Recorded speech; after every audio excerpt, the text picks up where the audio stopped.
नमस्कार दोस्तों, मैं छवि शिक्षागढ़ में आप सभी का स्वागत करता हूं। दोस्तों, आज के इस वीडियो में पढ़ेंगे पर्यावरण का एक महत्वपूर्ण टॉपिक जैव विविधता के बारे में, बायो डायवर्सिटी के बारे में। दोस्तों, हाल के वर्षों में आपने न्यूज़पेपर में देखा होगा या समाचार में सुना होगा कि जैव विविधता खतरे में है। जैव विविधता के संरक्षण के कई उपाय किए जा रहे हैं। ठीक, तो जैव विविधता का क्या महत्व है पर्यावरण के लिए और हमारे लिए। ठीक, तो सबसे पहले हम देखते हैं कि जैव विविधता क्या है, फिर आगे हम देखेंगे क्या जैव विविधता के संरक्षण के लिए क्या क्या उपाय वैश्विक स्तर पर और स्थानीय स्तर पर उठाए जा रहे हैं। ठीक, चलिए सबसे पहले हम समझते हैं कि जैव विविधता। ठीक, तो जैसा कि भाई इनके नाम पे ही क्लियर है। ठीक, जैव विविधता मतलब क्या, जीवों की विविधता। ठीक, इसको इंग्लिश में बोलते हैं क्या, बायो डायवर्सिटी। ठीक, बायो डायवर्सिटी। तो देखिए भाई, जैव विविधता से हमारा तात्पर्य पृथ्वी पर पाए जाने वाले, ठीक, क्या, पृथ्वी पर पाए जाने वाले जीवों की विविधता से है। जैव विविधता से हमारा तात्पर्य पृथ्वी पर पाए जाने वाले जीवों की विविधता से है। दूसरे अगर कंटेक्स्ट में देखूं तो जैव विविधता से हमारा तात्पर्य क्या, पृथ्वी पर या किसी एक भौगोलिक क्षेत्र में पाए जाने वाले वनस्पतियों और जीवों की संख्या से है। क्या क्या बताया मैंने, किसी एक भौगोलिक क्षेत्र में वनस्पतियों और जीवों की संख्या से है। पर आपका जैव विविधता सिर्फ वनस्पतियों और जीवों की संख्या तक सीमित नहीं रहता है। अगर हम लार्जर कंटेक्स्ट में देखें तो जैव विविधता आपका वनस्पतियों और जीवों तक सीमित नहीं रहता है। इसमें उसके उस पर्यावरण को भी शामिल किया जाता है जिसमें जीव जंतु रहते हैं, पेड़ पौधे स्थित होते हैं। ठीक, तो मोटा मोटा जैव विविधता का अगर बात करूं तो जैव विविधता से हमारा तात्पर्य क्या है जी, विभिन्न प्रकार के क्या पेड़ पौधे, विभिन्न प्रकार के क्या जीव जंतु हैं। ठीक, देखिए भाई, जो आपका ये कॉन्सेप्ट है जैव विविधता, सबसे पहले आपका 1980s में एक, इससे पहले एक और कॉन्सेप्ट आया था, एक जो आपका नाम जो प्रयोग किया गया था, जैविक विविधता। जैविक विविधता,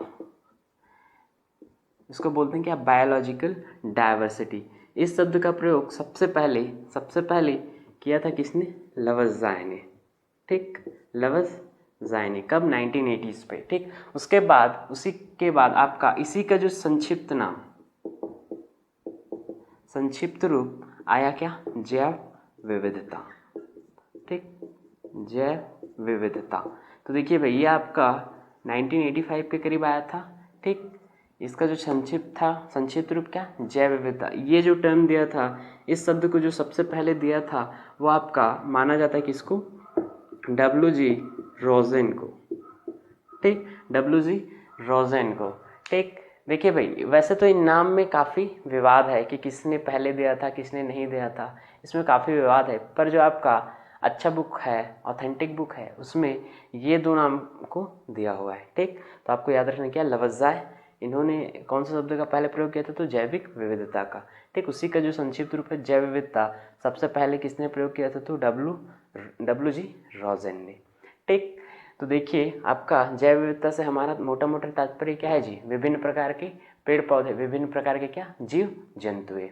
ठीक, यह है हमारा जैव विविधता।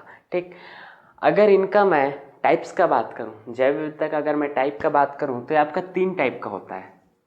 3 टाइप का, कौन कौन सा, सबसे पहला आपका होता है क्या जी, जेनेटिक डायवर्सिटी। जेनेटिक डायवर्सिटी मतलब जननिक विविधता। ठीक, जननिक विविधता। दूसरा जो आपका होता है वो होता है क्या, स्पीसीज डायवर्सिटी। ठीक, प्रजाति विविधता।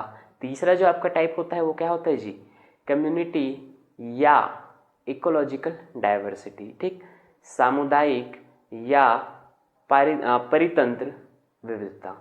ठीक, 3 टाइप का होता है भैया आपका, ये मैं लिख लेता हूँ क्या, इकोलॉजिकल डायवर्सिटी। ठीक, या आपका इसको इकोसिस्टम डायवर्सिटी बोले तो ज़्यादा अच्छा है। ठीक, इकोसिस्टम डायवर्सिटी। ठीक, परितंत्र विविधता।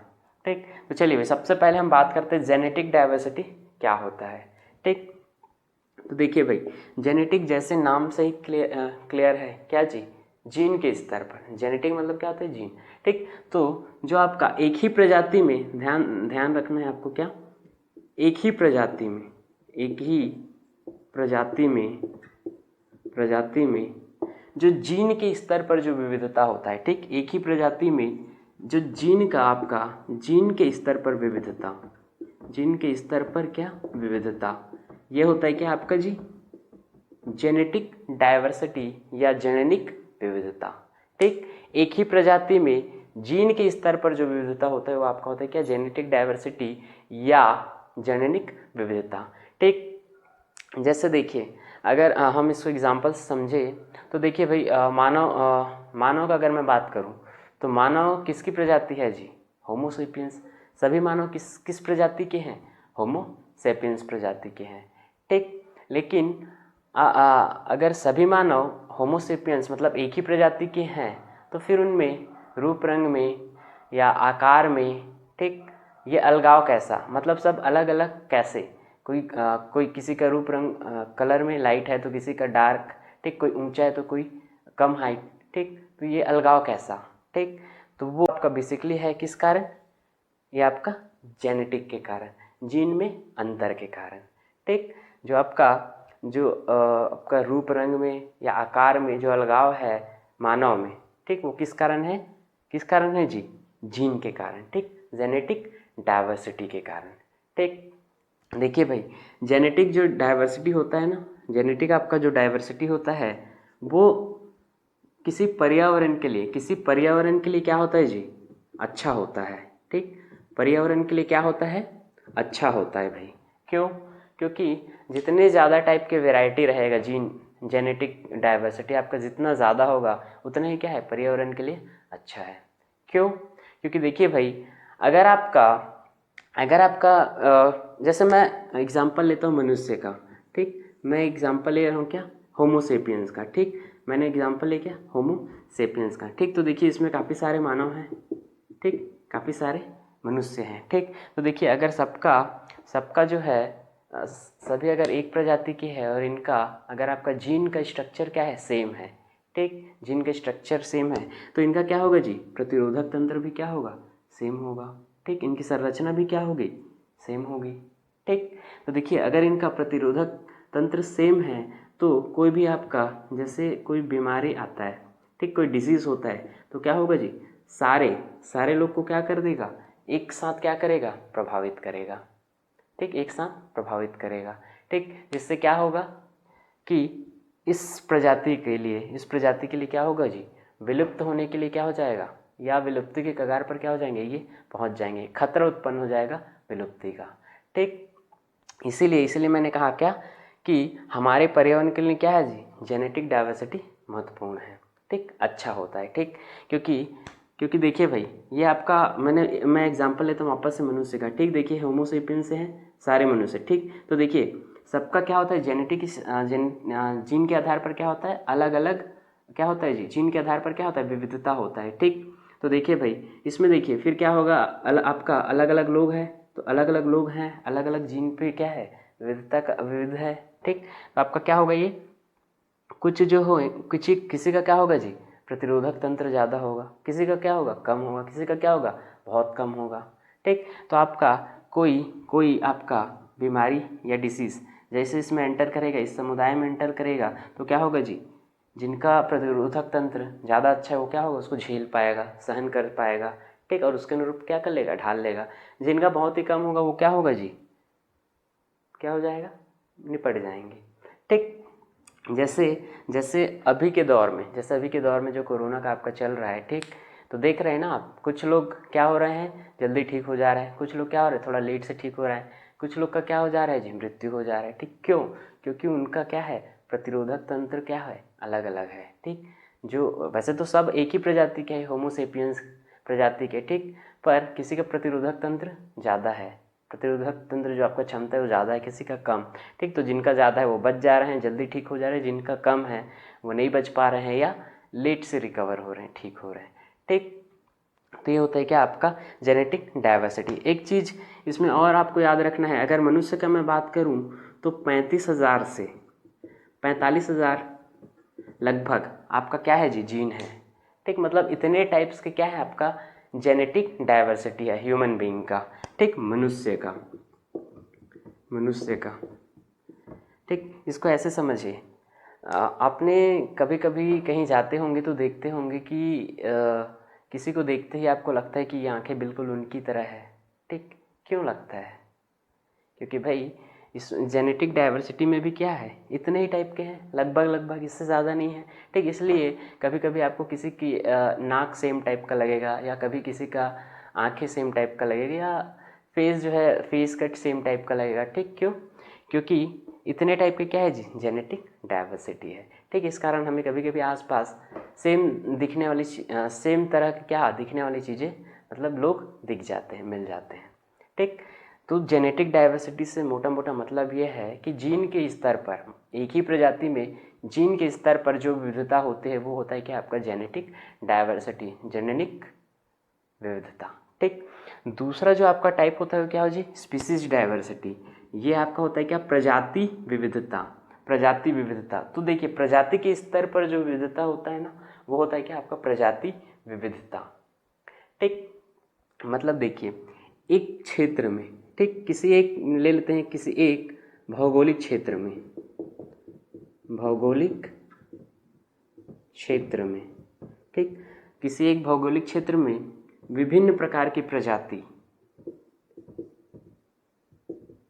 विभिन्न प्रकार की प्रजाति, ठीक, क्या होती है जी, पाई जाती है। ठीक, किसी एक भौगोलिक क्षेत्र में क्या होता है कि विभिन्न प्रकार की क्या हो जाती है, क्या होता है, प्रजातियाँ पाई जाती है। ठीक, तो देखिए भाई किसी एक भौगोलिक क्षेत्र में विभिन्न प्रकार की प्रजाति, ठीक, वही होता है क्या आपका स्पीसीज डाइवर्सिटी। ठीक, इसमें एक चीज़ और आपको याद रखना है कि जो स्पीसीज डाइवर्सिटी होता है, स्पीसीज जो डाइवर्सिटी होती है यही आपका प्रदर्शित करती है किसको, जैव विविधता को प्रदर्शित करती है। किसको प्रदर्शित करती है जी, जो प्रजाति विविधता है वो प्रदर्शित करती है किसको, जैव विविधता को। ठीक, जैव विविधता को।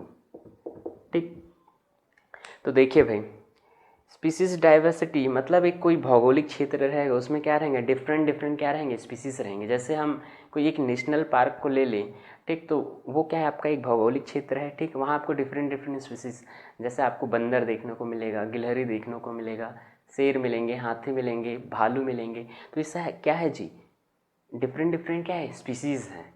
ठीक, तो आपका किसी एक भौगोलिक क्षेत्र में क्या है, डिफरेंट स्पीसीज है। ठीक, तो वो होता है कि आपका स्पीसीज डाइवर्सिटी, या आपका होता है क्या जी, प्रजाति विविधता। ठीक, उसके बाद है आपका तीसरा जो है होता है क्या, वो इकोसिस्टम डाइवर्सिटी। ठीक, तो देखिए भाई इकोसिस्टम डाइवर्सिटी को समझने की कोशिश कीजिए। देखिए किसी एक समुदाय के जीव जंतुओं और वनस्पतियों, ठीक, क्या बताया मैंने, किसी एक समुदाय के जीव जंतुओं और वनस्पतियों तथा किसी दूसरे समुदाय के जीव जंतुओं और वनस्पतियों, क्या बताया मैंने, किसी दूसरे समुदाय के जीव जंतुओं और वनस्पतियों के बीच जो विविधता पाया जाता है वो होता है क्या आपका इकोसिस्टम डाइवर्सिटी या परितंत्र विविधता। ठीक, मतलब एक समुदाय दूसरा समुदाय, इनमें जो आपका क्या रहेगा जी, जीव जंतु और पेड़ पौधे रहेंगे, इनमें जो फिर जो विविधता होगा इन दोनों जगह पे, ठीक, दोनों इकोसिस्टम के बीच, वो होता है क्या आपका सामुदायिक विविधता या परितंत्र विविधता या इकोसिस्टम डाइवर्सिटी। ठीक, चलिए भाई, तो आई होप ये आपको समझ आया होगा। ठीक, तो देखिए जेनेटिक डाइवर्सिटी मतलब क्या है, ये प्रजाति के स्तर एक ही प्रजाति में क्या है जी, जीन के स्तर पर विविधता है। ठीक, उसी तरह से ये आपका स्पीसीज डाइवर्सिटी, ये क्या है, एक भौगोलिक क्षेत्र में विभिन्न प्रकार की प्रजाति। ठीक, और ये आपका इकोसिस्टम क्या है जी, दो अलग अलग क्षेत्रों के जीव जंतुओं के बीच जो आपका विविधता पाया जाता है वो होता है क्या आपका इकोसिस्टम डाइवर्सिटी। ठीक, चलिए भाई, ये तो बात हुआ हमारा जैव विविधता के बारे में और उनके टाइप्स के बारे में। ठीक, अगला जो आपका टाइप आता है, अगला जो टाइप बोलता हूँ मैं, अगला जो आपका आता है क्या, मापन। ठीक, मापन, मेजरमेंट ऑफ बायोडाइवर्सिटी। ठीक, जैव विविधता के मापन। ठीक, तो देखिए भाई, जैव विविधता के मापन से हमारा क्या तात्पर्य है। ठीक, तो मापन या मेजरमेंट, जैव विविधता के मापन, मेजरमेंट ऑफ बायोडाइवर्सिटी। ठीक, तो इससे देखिए, इससे हमारा तात्पर्य प्रजातियों की संख्या और उनकी समृद्धि के आकलन से है।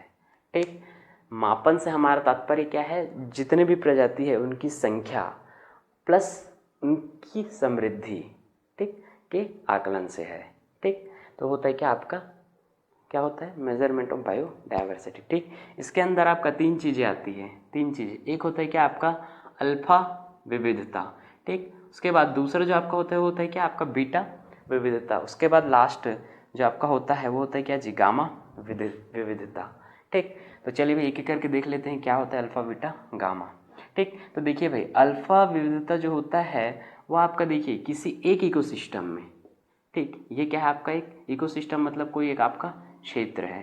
ठीक, तो किसी एक इकोसिस्टम में, किसी एक इकोसिस्टम में आपका, ठीक, किसी एक इकोसिस्टम में उपस्थित जो आपका जीवों का जो संख्या है, ठीक, किसी एक इकोसिस्टम में उपस्थित जो जीवों की जो संख्या है वो होता है क्या आपका अल्फा विविधता।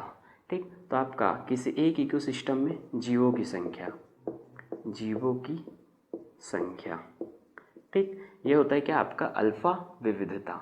ठीक, बीटा का अगर देखूं तो देखिए भाई, इसमें आपका दो निकटस्थ क्या इकोसिस्टम। ठीक, तो देखिए भाई, दो आपका क्या है, निकटस्थ क्या है, इकोसिस्टम है। ठीक, देखिए, अच्छा इसको समझने से पहले एक थोड़ा सा कॉन्सेप्ट समझिए। तो देखिए, जब भी आपका जलवायु परिवर्तन होता है, जलवायु परिवर्तन होता है तो क्या होता है जी, पर्यावरणीय दशाएं क्या होती है, चेंज होती हैं। जब पर्यावरणीय दशाएं चेंज होती है तो क्या होता है जी, आवास भी चेंज हो जाता है। जब आवास चेंज होता है तो जो प्रजाति जो वहाँ निवास करते हैं वो भी क्या होते हैं जी, परिवर्तित होने लग जाते हैं।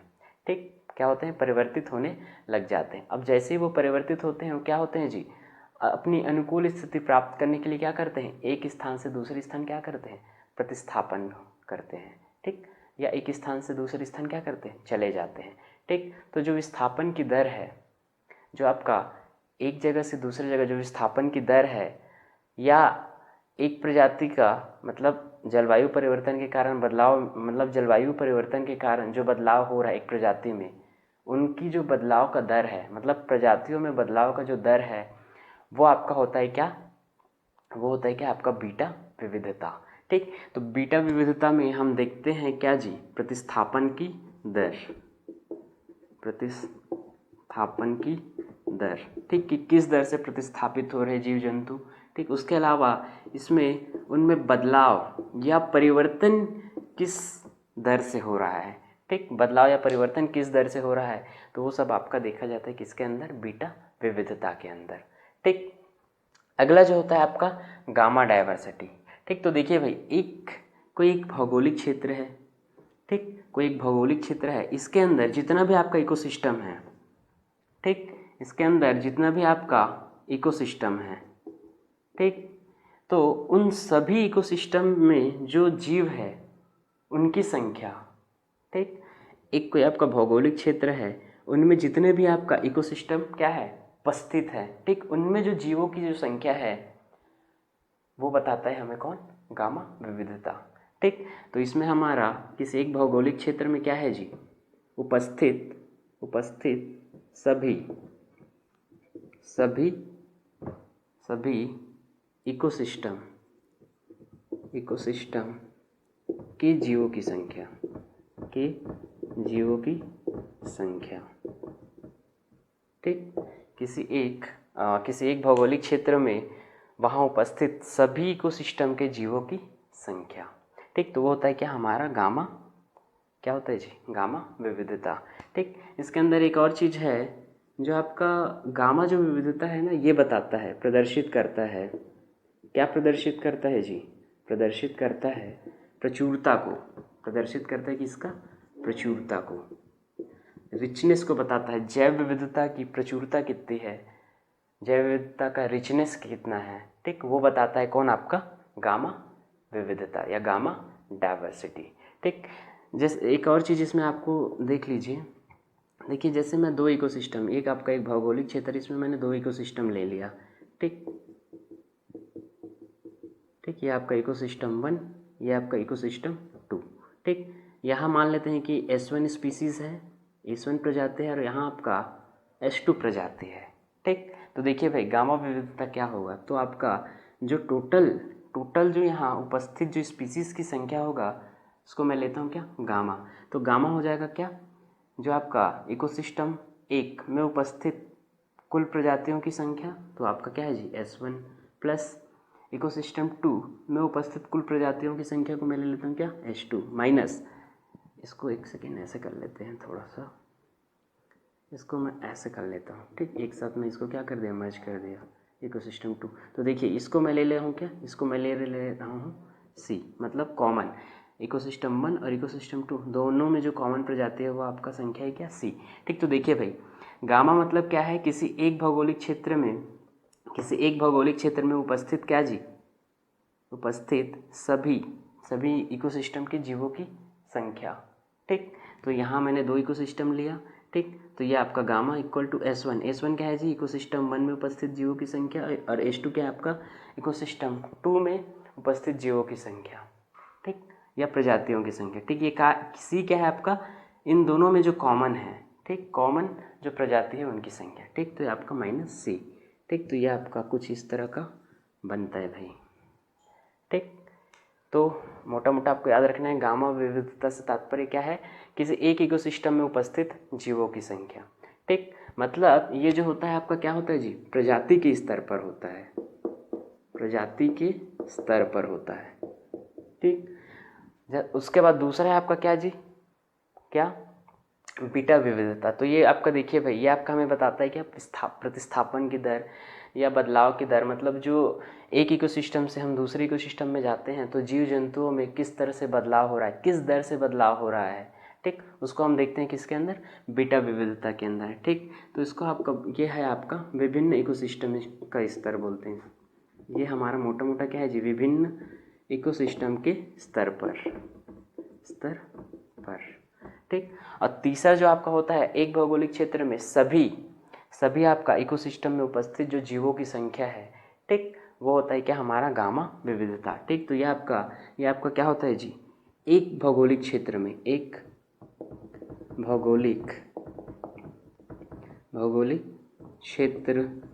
में उपस्थित सभी इकोसिस्टम के स्तर पर, ठीक। तो आपका ये 3 हो गया मोटा मोटा। चलिए इसके बाद आपका एक आता है क्या? प्रवणता, बायोडाइवर्सिटी ग्रेडियंट, ठीक। बायोडाइवर्सिटी ग्रेडियंट क्या होता है भाई? तो बायोडाइवर्सिटी ग्रेडियंट मतलब जो जैव विविधता का, देखिए जैव विविधता कैसे होता है? ऊपर जाने पे क्या मतलब, अगर हम भूमध्य रेखा से ऊपर जा रहे हैं पोल की तरफ, तो जैव विविधता में क्या फ़र्क आ रहा है, ये सब हम देखते हैं किसके अंदर? प्रवणता के अंदर, ठीक। किसके अंदर? प्रवणता के अंदर, ठीक। तो प्रवणता, इसको बोलते हैं क्या? ग्रेडियंट, जैव विविधता प्रवणता, ठीक। तो देखिए भाई इसमें देखिए क्या क्या होता है, 3 पॉइंट बस आपको इसमें याद रखना है। क्या क्या? पहला, दूसरा, तीसरा। प्रवणता में आपको 3 चीज़ें याद रखना है। पहला क्या? जब हम देखिए, ये जो है ना हमारा क्या है? विषुवत रेखा है, ठीक। भूमध्य रेखा है, ठीक। भूमध्य रेखा, ठीक। इक्वेटर है ये, ठीक। तो देखिए इक्वेटर से जब हम ऊपर जाएंगे या इधर नीचे आए, मतलब पोल की तरफ जाएंगे, ठीक है, आपका नॉर्थ पोल और ये आपका साउथ पोल, ठीक। तो इक्वेटर से जब हम ऊपर जाएंगे या नीचे आएंगे, ठीक, तब क्या होता है जी? तब क्या होता है? हमारा क्या होता है? जैव विविधता में क्या होता है? जैव विविधता में कमी आती है, ठीक। जैव विविधता में क्या होता है? कमी आती है, ठीक। ये जो एरिया है ना भाई आपका, ये वाला, इसमें आपका सबसे ज़्यादा जैव विविधता पाया जाता है। ठीक, इस एरिया में ये जो आपका एरिया दिख रहा है ना, उसमें सबसे ज़्यादा, मतलब इसको बोलते हैं क्या, ट्रॉपिकल जोन। ठीक, उष्णकटिबंधीय क्षेत्र। ठीक, तो इसमें आपका सबसे ज़्यादा जैव विविधता पाया जाता है। इसका जो आपका क्षेत्रफल पृष्ठीय अगर क्षेत्रफल का बात करूं तो ये जो है कुल का 10% होता है। ये जो आपका क्षेत्रफल है कुल का सिर्फ कितना होता है जी, 10% होता है। लेकिन इसमें जो स्पीसीज़ है, जो आपका स्पीसीज़, कुल जो स्पीसीज़ है उसका 90% ये कवर करता है। मतलब अगर आपका 100% स्पीसीज़ है तो 90% स्पीसीज इस 10% के क्षेत्र पे आ जाते हैं। ठीक, बाकी जो 90% का जो क्षेत्र होता है ना, उसमें आपका 10% स्पीसीज पाए जाते हैं।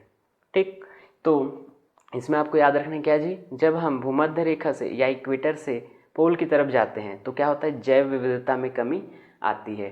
ठीक, और इस जो ट्रॉपिकल जोन है, ठीक, ये आपका वैसे कुल क्षेत्रफल का कितना है जी, 10% है, लेकिन ये आपका 90% स्पीसीज को कवर करता है, प्रजाति को आपका कवर करता है। ठीक, दूसरा जो आपका ये है पॉइंट है वो ये कि आपका पर्वतीय प्रदेश का अगर मैं बात करूं, पर्वतीय प्रदेश का, ठीक, तो जब हम ऊपर जाएंगे, नीचे से हम क्या करेंगे, ऊपर जाएंगे। ठीक, तो आपका यहाँ भी क्या होता है जी, जैव विविधता में क्या होता है, कमी आती है। ठीक, जैव विविधता में क्या होता है, कमी आती है। ठीक, उसके बाद आपका जो तीसरा जो पॉइंट है, ये आपका देखिए, ये कोई आपका अन्वेषण क्षेत्र है। ठीक, रिसर्च एरिया है। क्या है जी, अन्वेषण क्षेत्र। ठीक, अन्वेषण क्षेत्र, रिसर्च क्षेत्र। ठीक, तो जैसे हम रिसर्च क्षेत्र का दायरा बढ़ाते हैं, ठीक, रिसर्च क्षेत्र का देखिए हमने दायरा बढ़ा दिया। ठीक, तो जैसे इसका हम दायरा बढ़ाते हैं तो एक सीमा तक आपका जैव विविधता क्या होता है, बढ़ता है। ठीक, एक स्टेज के बाद आपका क्या होता है, एक स्टेज तक आपका जैव विविधता बढ़ता है। मतलब जैसे हम रिसर्च का एरिया बढ़ाएंगे ना, तो आपका क्या होगा जी, जो जीव मिलेंगे, जब ज़्यादा हम एरिया में जाएंगे तो क्या होंगे, एक स्टेज तक हमें ज़्यादा जीव मिलेंगे। ठीक, तो जैव विविधता आपका बढ़ता है। ठीक, तो देखिए भाई, प्रवणता या ग्रेडियंट, इसमें आपको 3 पॉइंट याद रखना है। क्या क्या, एक आपका पहला है क्या जी, जब हम भूमध्य रेखा से क्या जाते हैं, पोल की तरफ जाते हैं तो जैव विविधता में कमी आती है। ठीक, दूसरा है जब हम ऊंचाई पे जाते हैं, जैसे पर्वतीय प्रदेश में बात करूं तो नीचे से हम ऊपर जाएंगे तो यहाँ जो है ना उतना फेवरेबल कंडीशन नहीं रहता है जीवों को रहने के लिए। ठीक, तो जैसे हम ऊपर नीचे से ऊपर जाते हैं तो भी जैव विविधता में कमी आता है। तीसरा, जब हम अन्वेषण क्षेत्र या रिसर्च एरिया को हम बढ़ाते हैं, ठीक, रिसर्च एरिया को अगर हम बढ़ाते हैं तो क्या होता है जी, एक स्टेज तक आपका जैव विविधता में क्या आता है, बढ़ोतरी होता है। मतलब जैव विविधता क्या होता है, बढ़ता है। ठीक, तो आपका ये प्रवणता। ठीक, चलिए अब ये तो बात हुआ। इसके बाद हम देखते हैं क्या, हॉट स्पॉट। भाई हम बात करते हैं क्या, बायोडाइवर्सिटी हॉट स्पॉट के बारे में। ठीक, जैव विविधता तप्त स्थल के बारे में, जैव विविधता तप्त स्थल। ठीक, ये हॉट स्पॉट। ठीक, तो ये जो आपका कॉन्सेप्ट है हॉट स्पॉट वाला, ये दिया था किसने दिया था, तो इसकी जो संकल्पना है, कॉन्सेप्ट है, वो दिए थे एक ब्रिटिश पर्यावरणविद थे, कौन, नॉर्मन मेयर्स। ठीक, नॉर्मन मेयर्स। ठीक, तो इनके अनुसार ऐसे क्षेत्र को हम हॉट स्पॉट क्षेत्र बोलेंगे जब वो 2 कंडीशन फुलफिल करता हो। 2 कंडीशन कौन कौन सा, एक आपका है कि कम से कम 1500 जो प्रजातियां वहाँ पाई जाती है, जो उस एरिया में पाई जाती है, कम से कम 1500 प्रजातियां। ठीक, प्रजातियां जो आपका 1500 जो प्रजातियां पाई जाती है वो आपका वहाँ क्या हो, स्थानिक हो, एंडेमिक हो। ठीक, सिर्फ वही पाया जाता हो और कोई जगह ना पाया जाता हो। दूसरा जो आपका है कि उनका जो आवास है वो क्या हो, 70% नष्ट हो गया हो। ठीक, तो देखिए भाई, ऐसे एरिया को हम हॉट स्पॉट या तप्त स्थल बोलेंगे जब आपका ये 2 कंडीशन क्या करता हो, फिल करता हो। ठीक, पूरा करता हो। तो पहला क्या है, कम से कम 1500 प्रजातियां वहाँ पाई जाती हो। ठीक, उस क्षेत्र में कम से कम 1500 प्रजातियां पाई जाती हो, जो कि वहाँ क्या हो, स्थानिक हो, एंडेमिक हो, सिर्फ वही उसी जगह पे पाया जाता हो और कोई दूसरी जगह पे ना पाया जाता हो। ठीक, दूसरा जो कंडीशन है कि उनका जो आवास है वो 70% क्या हो गया हो, नष्ट हो गया हो। ठीक, तो इन्हीं जो दो कंडीशन को जो फुलफिल करेगा, जो क्षेत्र फुलफिल करेगा, उसको हम बोलते हैं क्या, हॉटस्पॉट एरिया। ठीक, या बायोडाइवर्सिटी हॉटस्पॉट एरिया, या जैव तप्त स्थल। ठीक, तो वर्तमान में भाई, वर्तमान में अगर मैं हॉटस्पॉट एरिया का बात करूं तो आपका टोटल जो है 36 है। ठीक, 36 आपका हॉटस्पॉट एरिया है। ठीक, किसमें, वर्ल्ड पे। ठीक, जिसमें से आपका इंडिया के 4 हैं। अगर मैं इनमें इंडिया का बात करूं तो इंडिया के कितने हैं जी, 4 है। ठीक, तो देखिए भाई ये 4 कौन कौन सा है। तो आपका पहला पहला है क्या जी, वेस्टर्न घाट, पश्चिमी घाट। ठीक, पश्चिमी घाट। दूसरा दूसरा जो है वो आपका क्या है जी, इंडो बर्मा। ठीक, इंडो बर्मा। तीसरा जो है आपका वो है क्या, पूर्वी हिमालय, पूर्वी हिमालय। ठीक, चौथा जो आपका जो है एरिया वो है आपका क्या है, सुंडा लैंड। ठीक, सुंडा लैंड। ठीक, तो देखिए भाई जो आपका हॉट स्पॉट है तप्त स्थल, वो विश्व में की एक बात करूँ तो 36 है, जिसमें इंडिया के 4 है। कौन कौन सा, ये आपका एक पश्चिमी घाट है। ठीक, पश्चिमी घाट, उसके बाद इंडो बर्मा, फिर उसके बाद पूर्वी हिमालय का जो क्षेत्र है, उसके बाद आपका सुंडा लैंड। ठीक, तो ये आपका होगा क्या, हॉट स्पॉट एरिया। ठीक, इसी की तर्ज पर एक और आपका कॉन्सेप्ट आता है, एक और आपका कॉन्सेप्ट आता है क्या जी, होप स्पॉट, होप स्पॉट। ठीक, ये तो आपका जलीय और स्थलीय क्षेत्र के लिए था, लेकिन मरीन इकोसिस्टम के लिए, समुद्री पारिस्थितिक तंत्र के लिए, उसके संरक्षण के लिए, क्या, समुद्री पारिस्थितिक तंत्र के संरक्षण के लिए। ठीक, एक सेकेंड, होप स्पॉट। ठीक, होप स्पॉट। ठीक, तो देखिए भाई समुद्री पारिस्थितिक तंत्र के संरक्षण के लिए, क्या, समुद्री पारिस्थितिक तंत्र के संरक्षण के लिए, संरक्षण के लिए। ठीक, समुद्री पारिस्थितिक तंत्र के संरक्षण के लिए एक आपका कॉन्सेप्ट लाया गया क्या, हॉप स्पॉट। ठीक, तो इसमें भाई वर्तमान में आपका 85 क्या है, होप स्पॉट है। ठीक, होप स्पॉट है। ठीक, जिसमें से आपका इंडिया का 2 है, वो क्या क्या है आपका, एक इसमें से आपका है, एक आपका है क्या जी, अंडमान एंड निकोबार, अंडमान एंड निकोबार। ठीक, निकोबार। दूसरा जो आपका है, दूसरा आपका है वो क्या, वो है आपका क्या, लक्षद्वीप, लक्षद्वीप। ठीक, तो देखिए हॉट स्पॉट की तरह ये होप स्पॉट आपका क्या है, ये भी एक क्या है, ये भी उसी तरह का कॉन्सेप्ट है। इसमें आपका जो कवर किया जाता है वो क्या, समुद्री पारिस्थितिक तंत्र। ठीक, ये समुद्री मतलब जलीय संरक्षित क्षेत्र के लिए इसको लाया गया है। ठीक, वर्तमान में आपका 85 हॉप स्पॉट है, जिसमें भारत के 2 अंडमान और निकोबार और उसके बाद लक्षद्वीप शामिल है। ठीक, ये डेटा थोड़ा सा आप देख लेना क्योंकि चेंज होते रहता है। ठीक, चलिए ये तो बात हुआ हॉप स्पॉट के बारे में। ठीक, अब भाई अब हम बात करते हैं किसका, अब हम बात करते हैं, देखिए ये तो बात हुआ हॉप स्पॉट का। ठीक, अब हम बात करते हैं महत्व क्या है, लाभ क्या है, जैव विविधता से हमें क्या फ़ायदा है। ठीक, जैव विविधता से हमें लाभ क्या क्या है, ठीक, फ़ायदा क्या क्या है। ठीक, तो भैया देखिए जैव विविधता से हमें, जैव विविधता मतलब प्रकृति जो होता है वो हमें 4 चीज़ से फ्री में सेवाएं देता है। ठीक, 4 चीज़ में हमें क्या करता है जी, फ्री में सेवाएं देता है। ठीक, कौन कौन सा, एक होता है आपका प्रदाता सेवाएं, प्रदाता सेवाएं।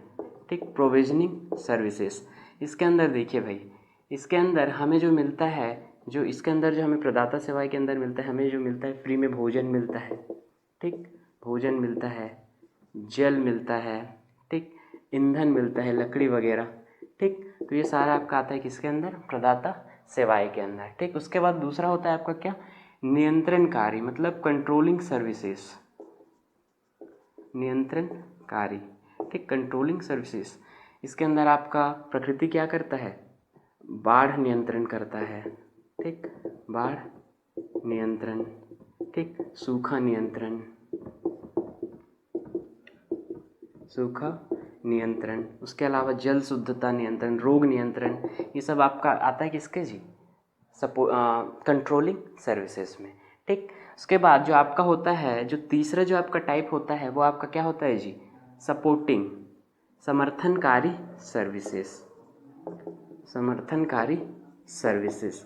ठीक, तो देखिए भाई इसमें हमें क्या करता है, प्रकृति क्या करता है, हमें सपोर्ट करता है। ठीक, जैसे आपका मृदा निर्माण, मृदा निर्माण, ठीक, परागण, ये सब आपका आता है किसमें, समर्थनकारी सर्विसेज में। लास्ट जो आपका होता है वो आपका होता है क्या जी, सांस्कृतिक सर्विसेज, कल्चरल, सांस्कृतिक सर्विसेज। ठीक, इसके अंदर जो आपका आता है वो आता है कि आपका शैक्षणिक, शैक्षणिक, पर्यटन, पर्यटन, ठीक, पर्यटन, ये सारा चीज़ आपका। ठीक, तो देखिए भाई ये आपका सांस्कृतिक। ठीक, तो देखिए जो प्रकृति जो हमें चार जो सेवाएं प्रदान करता है, जो फ्री में देता है, ठीक, क्या क्या, एक प्रदाता सेवा, इसमें हमें भोजन, जल, ईंधन मिलता है। ठीक, जो नियंत्रणकारी जो सर्विसेज है वो आपका बाढ़ नियंत्रण, सूखा नियंत्रण, रोग नियंत्रण, जल की शुद्धता का नियंत्रण, ये सारा चीज़।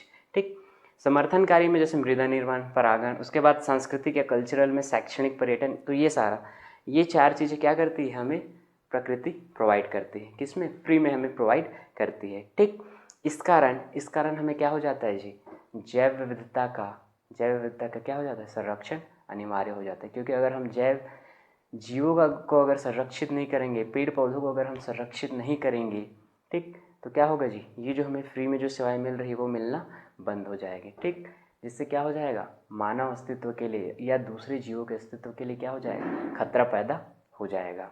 ठीक, तो ये सारी सेवाएं मिलती है। तो आई होप ये आपको पसंद आया होगा, समझ आया होगा।